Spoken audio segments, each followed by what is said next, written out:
Oke, kesempatan kali ini kita akan membahas tentang laporan keuangan hotel.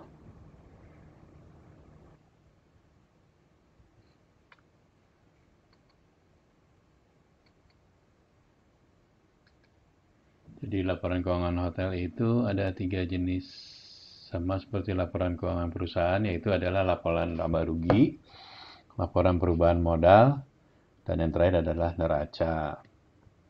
Laporan laba rugi itu adalah suatu daftar yang menggambarkan hasil operasi perusahaan atau hotel dalam satu periode tertentu.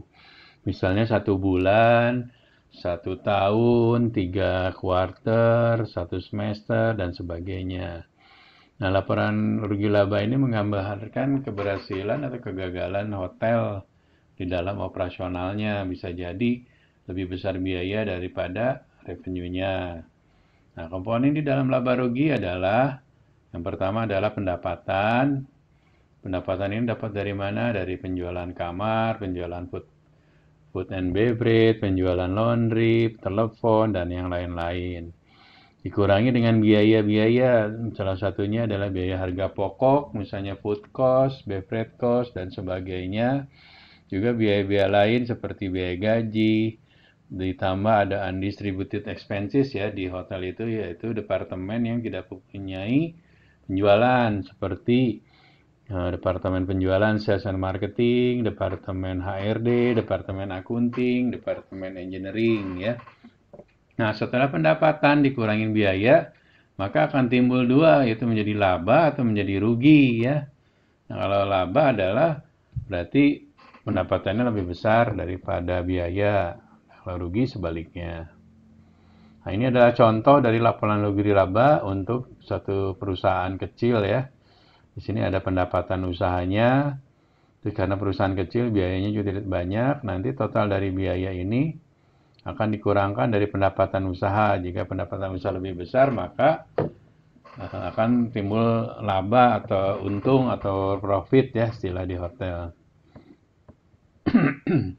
Selanjutnya adalah laporan perubahan modal. Dari penambahan tadi revenue atau pengurangan dari penambahan profit ya tadi GOP atau profitnya minus, itu akan mengakibatkan atau menyebabkan perubahan di dalam modal ya, modal pemilik ya. Jadi kalau hasil operasional perusahaan itu mendapatkan laba, berarti nanti modalnya si pemilik atau owner akan bertambah. Sedangkan sebaliknya kalau rugi akan mengurangi modalnya dia ya. Oke, selanjutnya ini ada contoh laporan perubahan modal atau mungkin kenal di hotel itu dengan istilah cash flow ya. Jadi dari modalnya berapa, ada laba atau rugi, price itu ada penarikan dana atau owner withdraw. Maka di akhir tahun berapa sih jumlah modal yang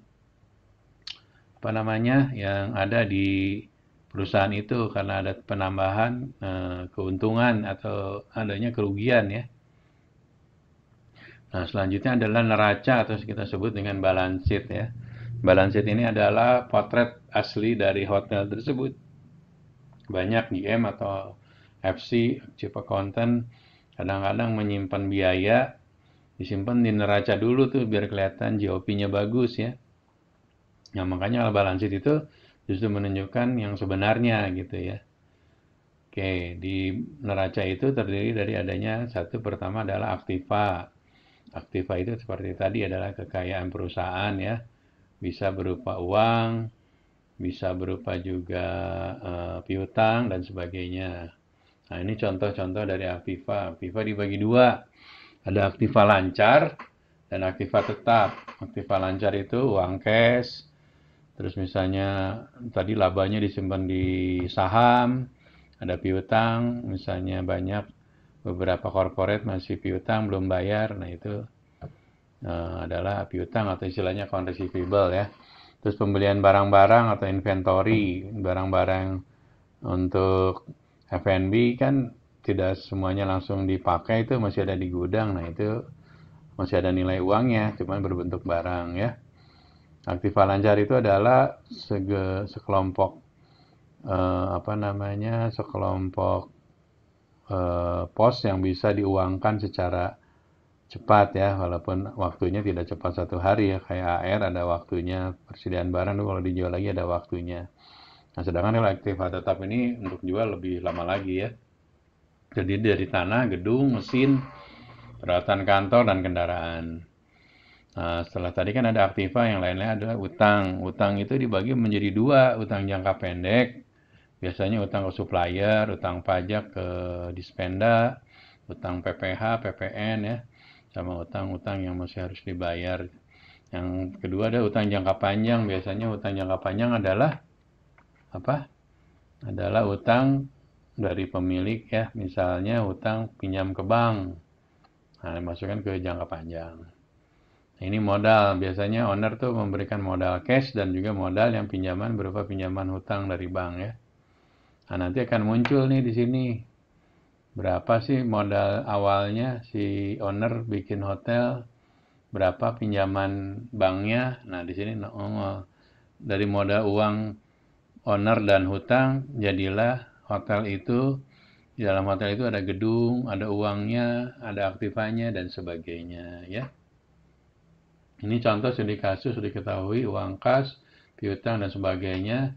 Nah, kita disuruh membuat laporan keuangan. Nah, Anda sekalian harus tahu mana yang masuk ke kas, mana yang masuk ke dalam akun profit and loss, mana akun yang masuk ke neraca. Jadi jangan ketukar ya. Jadi yang di dalam, tadi saya ulang lagi, yang di dalam laporan keuangan itu atau profit and loss, akun-akunnya adalah apa aja tadi, penjualan, biaya, makanya dapat laba atau rugi ya. Sedangkan kalau di neraca tadi adalah aktiva, hutang, dan modal.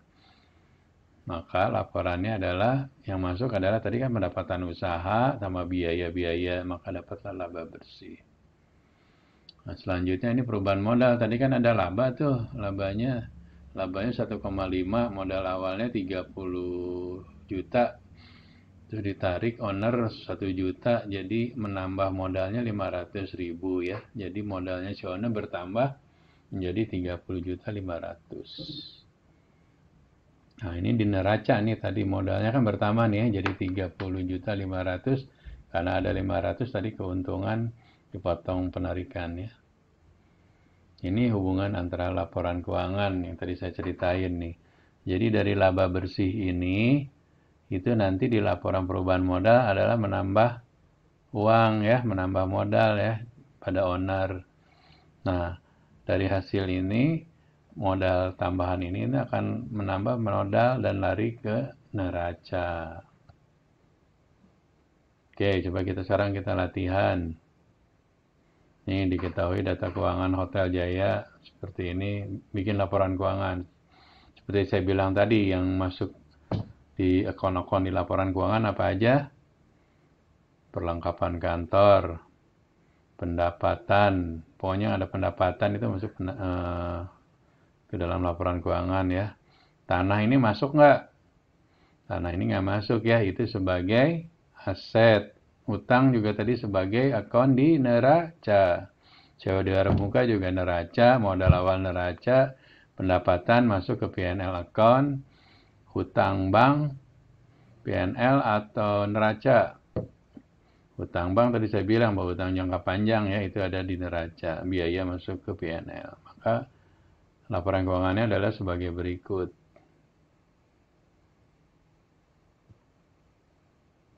Oh, ini latihannya nanti, nanti tolong dibuat ya. Ini dikumpulkan ke ketua kelas, nanti dikirim ke saya ya, ketua kelas ya. Oke. Sekian untuk mata kuliah laporan keuangan hari ini. Mudah-mudahan semua mengerti ya. Kalau ada yang tidak mengerti nanti bisa dilanjut di grup Telegram atau grup WA ya. Oke, terima kasih.